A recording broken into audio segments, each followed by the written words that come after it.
यमराज ने बताया पुत्र कैसा होना चाहिए। हर हर महादेव। नमस्कार दोस्तों, आपका स्वागत है डिम्पल भक्ति चैनल में। आशा करती हूँ आप सभी कुशल मंगल होंगे।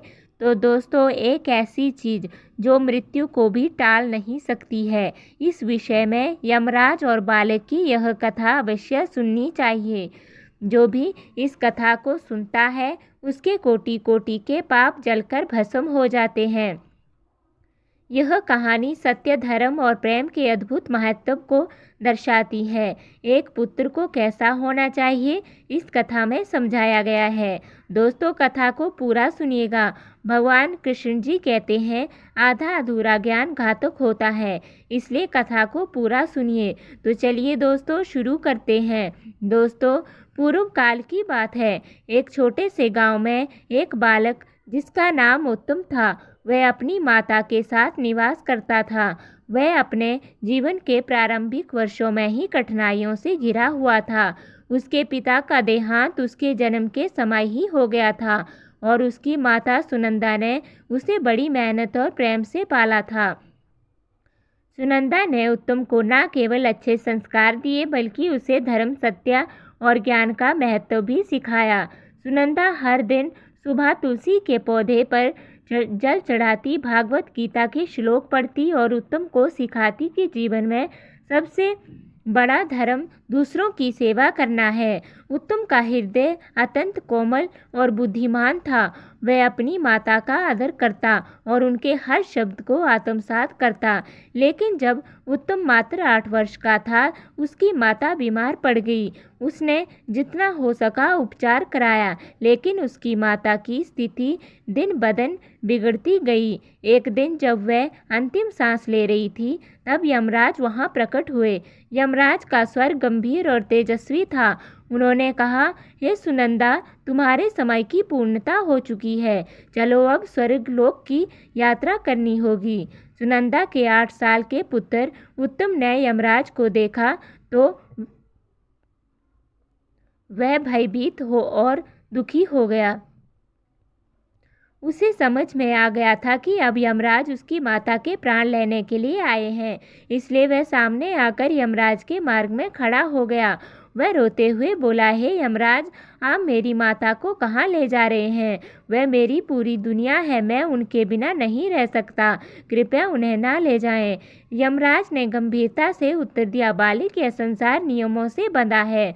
जन्म और मृत्यु अपरिहार्य है, यह सृष्टि का सत्य है।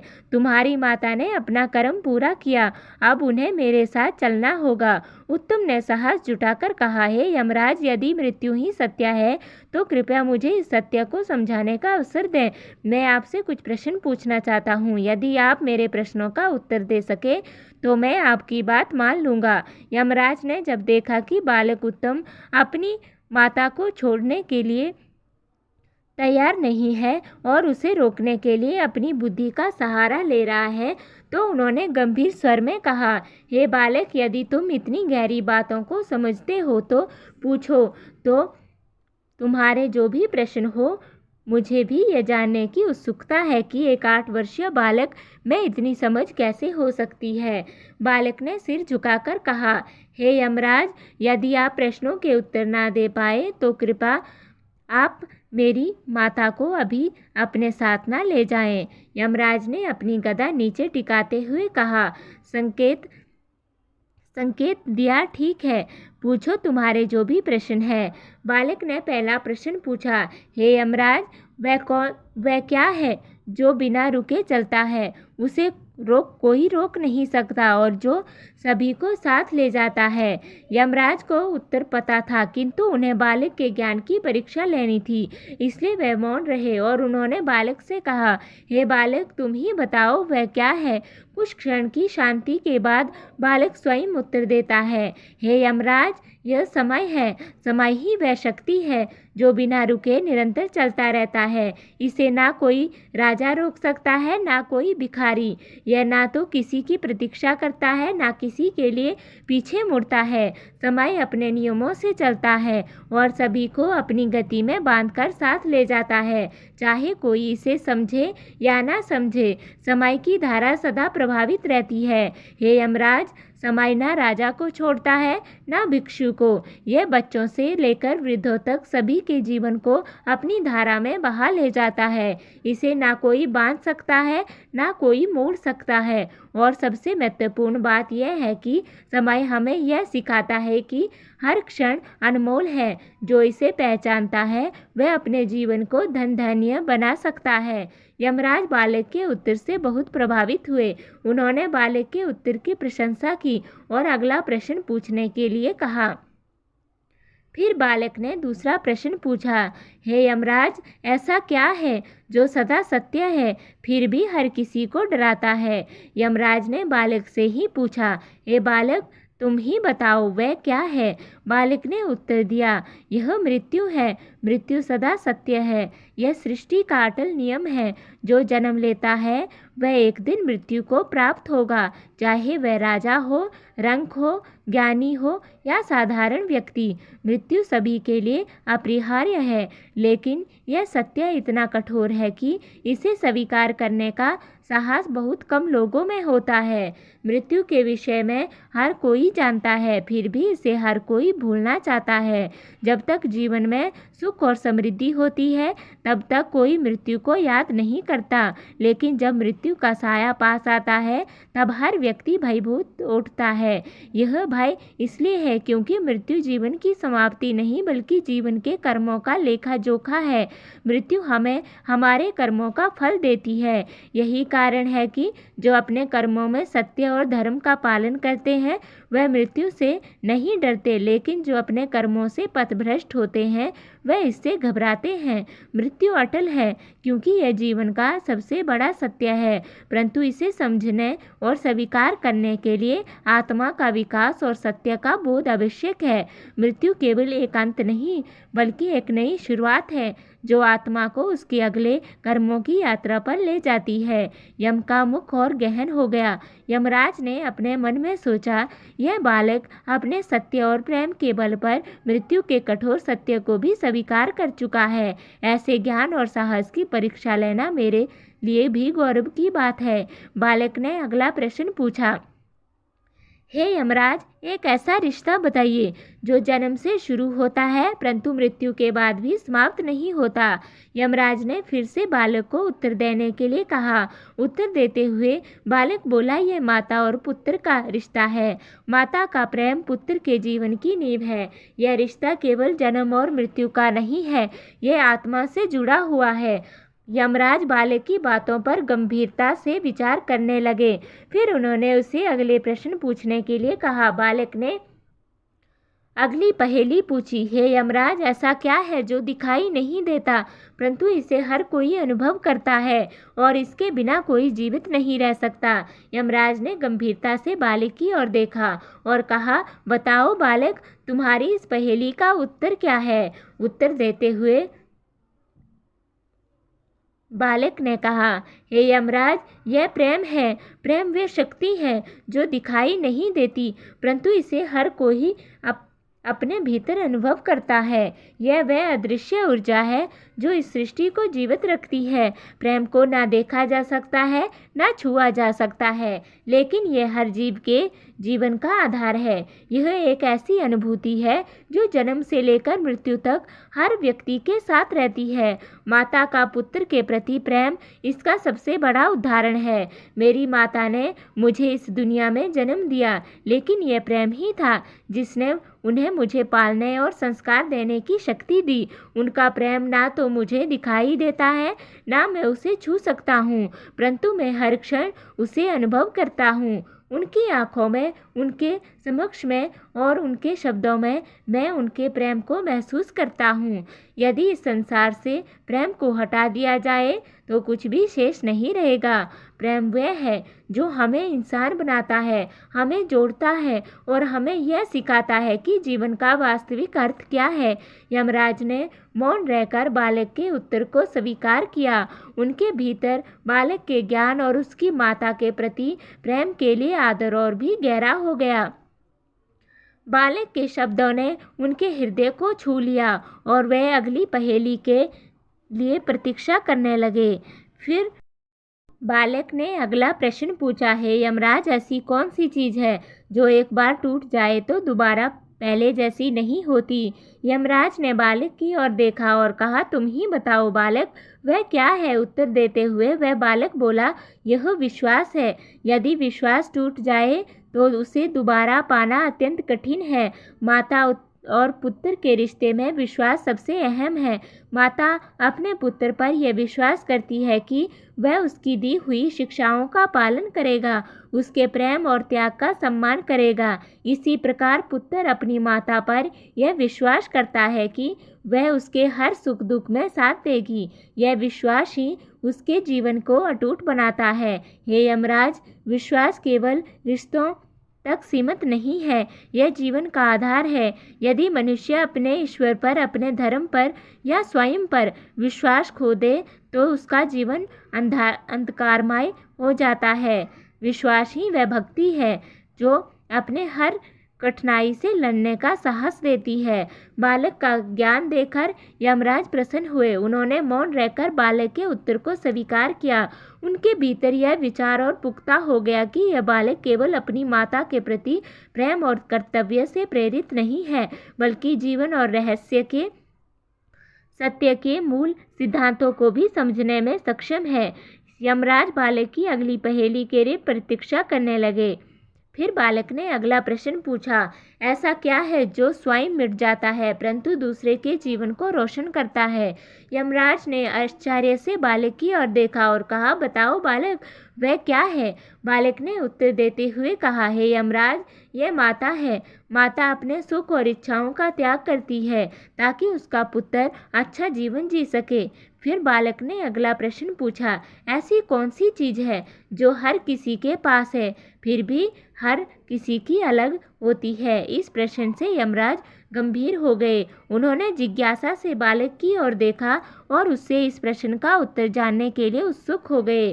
बालक ने उत्तर देते हुए बोला, हे यमराज, यह कर्म है। हर व्यक्ति अपने कर्मों का निर्माण स्वयं करता है और यह उसकी पहचान बनता है। कर्म वह चीज़ है जो हर जीवित प्राणी के पास है, चाहे वह एक राजा हो या भिक्षुक, ज्ञानी हो या मूर्ख। सभी अपने कर्मों का निर्माण स्वयं करते हैं, लेकिन हर व्यक्ति के कर्म अलग होते हैं क्योंकि हर कोई अपनी सोच, अपने उद्देश्य और अपनी परिस्थितियों के अनुसार कर्म करता है। यही कारण है कि कोई भी दो व्यक्तियों के कर्म समान नहीं हो सकते। कर्म ही वह चीज़ है जो हमारी पहचान बनाता है। मनुष्य को उसके कर्मों से ही याद किया जाता है। यदि उसके कर्म अच्छे हो तो वह पूजनीय बनता है और यदि उसके कर्म बुरे हो तो वह तिरस्कार का पात्र बनता है। यही कारण है कि कर्म केवल हमारे वर्तमान को नहीं बल्कि हमारे भविष्य को भी निर्धारित करते हैं। हे यमराज, यह संसार कर्मों से चलता है। जो जैसा कर्म करता है वैसा ही फल पाता है। यही सृष्टि का नियम है। यही कर्म हर किसी के पास होते हुए भी हर किसी के लिए अलग होते हैं। यह हमारे जीवन का सार है। बालक का यह उत्तर सुनकर यमराज उस पर प्रसन्न हो गए। वह मौन होकर बालक के उत्तर को स्वीकार करते रहे और अगली पहेली सुनने के लिए प्रतीक्षा करने लगे। फिर बालक ने अगला प्रश्न पूछा, हे यमराज, ऐसा कौन सा रिश्ता है जो जन्म के साथ बनता है परंतु उसे निभाने के लिए ज्ञान और धैर्य चाहिए। यमराज ने बालक के मुख पर दृष्टि डाली और उत्तर सुनने के लिए उत्सुक हो गए। बालक ने उत्तर देते हुए कहा, हे धर्मराज, यह माता और पुत्र का रिश्ता है। यह रिश्ता सहज तो है परंतु इसे निभाने के लिए माता का त्याग और पुत्र का सम्मान जरूरी है। फिर बालक ने और एक प्रश्न पूछा, ऐसी कौन सी चीज़ है जो खोने पर रोने को मजबूर कर देती है लेकिन पाने पर हम उसे महत्व नहीं देते। बालक ने उत्तर देते हुए कहा, हे यमराज, यह समय और माता का साथ है। जब माता पास होती है तो हम उसकी कदर नहीं करते, लेकिन जब वह चली जाती हैं तो हमें उसका महत्व समझ आता है। इसके बाद बालक ने और एक सवाल पूछा, हे धर्मराज, ऐसा कौन सा सत्य है जिसे कोई बदल नहीं सकता, फिर भी हर कोई उसे स्वीकार करने में कठिनाई करता है। यमराज इसका भी उत्तर जानते थे, लेकिन उन्होंने कुतूहल से बालक की ओर देखकर उससे उत्तर की अपेक्षा की। उत्तर देते हुए बालक ने कहा, हे धर्मराज, यह जन्म और मृत्यु का चक्कर है। हर कोई जानता है कि जो जन्मा है उसे एक दिन मरना है, लेकिन इसे स्वीकार करने में हर किसी को कठिनाई होती है। यमराज बालक की बुद्धि और उसकी माता के प्रति अटूट प्रेम देखकर स्तंभ थे। उन्होंने कहा, बालक, तुमने जीवन के ऐसे गूढ़ रहस्य को समझ लिया है जिन्हें समझने में बड़े बड़े ऋषि मुनि भी समय लगाते हैं। हे बालक, तुम अत्यंत ज्ञानवान हो। इतनी छोटी आयु में इतनी बड़ी बातें समझ लेना साधारण बात नहीं है। बताओ, यह ज्ञान तुमने कहाँ से पाया? उत्तम ने उत्तर दिया, यह मेरी माता की शिक्षा का परिणाम है। उन्होंने मुझे सत्य और धर्म का मार्ग दिखाया। कृपया उन्हें मेरे पास छोड़ दीजिए, उनके बिना मेरा जीवन अंधकारमय हो जाएगा। यमराज ने अपनी गदा को उठाते हुए कहा, बालक, मैं तुम्हारी माता के प्राण तो लौटा नहीं सकता, किंतु तुम्हारी ज्ञान की परीक्षा ने मुझे प्रभावित किया है, इसलिए मैं तुम्हें एक वरदान देने को तैयार हूँ। परंतु याद रखना, यह वरदान धर्म और सत्य के मार्ग से हटकर नहीं होना चाहिए। उत्तम ने सिर झुकाकर कहा, हे यमराज, मैं आपसे कोई बड़ा वरदान नहीं मांगता। मुझे यह वरदान दीजिए कि मेरी पूछी गई आखिरी पहेली का उत्तर सत्य हो जाए। यमराज ने कुछ क्षण विचार किया। उन्हें लगा कि बालक का यह वरदान हानि नहीं करेगा। उन्होंने कहा, तथास्तु, मैं तुम्हें यह वरदान देता हूँ कि तुम्हारी अंतिम पहेली का उत्तर सत्य होगा। अब अपना अंतिम प्रश्न पूछो। बालक ने अपनी माता की ओर देखा, फिर यमराज की ओर देखा। कहा, हे यमराज, मेरी अंतिम पहेली यह है कि ऐसी कोई शक्ति है जो मृत्यु को भी हरा सकती है। यमराज ने गंभीर स्वर में कहा, इसका उत्तर तो तुम ही दो बालक, यह तुम्हारी पहेली है। उत्तम ने साहस भरे स्वर में उत्तर दिया, हाँ, ऐसी शक्ति है, और वह शक्ति है प्रेम। माता का पुत्र के प्रति प्रेम और पुत्र का माता के प्रति ऐसा अटूट बंधन है जो मृत्यु को भी पीछे हटने पर मजबूर कर सकता है। यमराज यह सुनकर चौंक गए। उन्होंने बालक के शब्दों पर विचार किया और बोले, बालक, तुम्हारा उत्तर गुण है। प्रेम को मृत्यु पर विजय कैसे प्राप्त हो सकती है? मृत्यु तो सत्य है, अटल है। उत्तम ने अपनी बात स्पष्ट की है। हे धर्मराज, प्रेम की शक्ति ऐसी है कि वह किसी को भी बदल सकती है। यदि प्रेम सच्चा हो तो असंभव को संभव बना सकता है। मेरा अपनी माता के प्रति प्रेम और उनकी मेरे प्रति ममता मृत्यु के सत्य को भी झुका सकती है। आपने मुझे वरदान दिया है कि मेरी अंतिम पहेली का उत्तर सत्य होगा। अब मेरा यह उत्तर सत्य बनाइए। यमराज यह सुनकर गहरी उलझन में पड़ गए। उन्होंने सोचा, मैंने बालक को वरदान दे दिया है और अब मुझे उसका उत्तर सत्य करना होगा। यदि मैं उसकी माता को नहीं लौटाता तो यह मेरे अपने वचन का उल्लंघन होगा। यमराज ने अतंतः कहा, हे बालक, तुम्हारा प्रेम और तुम्हारी बुद्धि ने मुझे परास्त कर दिया। मैं धर्म का पालन करता हूँ और अपने वचन से पीछे नहीं हट सकता। तुम्हारी माता की आत्मा तुम्हें लौटाता हूँ। यह प्रेम की विजय है। यमराज ने अपने शक्तिशाली त्रिशूल से एक ज्योति उत्पन्न की और सुनंदा की आत्मा को वापस उसके शरीर में प्रविष्ट कर दिया। सुनंदा ने धीरे धीरे आंखें खोली और अपने पुत्र को देखा। वह आंसुओं से भर आई और उसे गले लगा लिया। यमराज ने बालक से कहा, हे बालक, तुम्हारे प्रेम ने यह सिद्ध कर दिया कि सच्चा प्रेम मृत्यु से भी बड़ा है। परंतु याद रखना, यह प्रेम केवल तभी प्रभावी होता है जब वह निस्वार्थ और पवित्र हो। अब मैं तुम्हें और तुम्हारी माता को आशीर्वाद देकर प्रस्थान करता हूँ। उत्तम ने यमराज से प्रार्थना की, हे देव, मेरे पिता ने जो भी पाप किए हो उनके लिए मैं क्षमा मांगता हूँ। मैं उनके पितृ ऋण को चुकाना चाहता हूँ। कृपया उन्हें भी मुक्ति प्रदान करें। यमराज ने उत्तम की प्रार्थना स्वीकार की और उसके पिता की आत्मा को भी स्वर्ग भेज दिया। सुनंदा ने स्वस्थ होकर अपने पुत्र को गले लगाया। यमराज ने आशीर्वाद दिया, हे बालक, तुम सदा धर्म और सत्य के मार्ग पर चलोगे, तुम्हारा जीवन प्रेरणा बनेगा। तुम्हारी भक्ति और ज्ञान इस संसार को अलौकिक करेंगे। इस प्रकार उत्तम ने अपने माता पिता दोनों को प्राप्त किया और उनका जीवन एक प्रेरणादायक उदाहरण बन गया। यह कहानी हमें सिखाती है कि प्रेम, सत्य और धर्म सदा विजय होते हैं।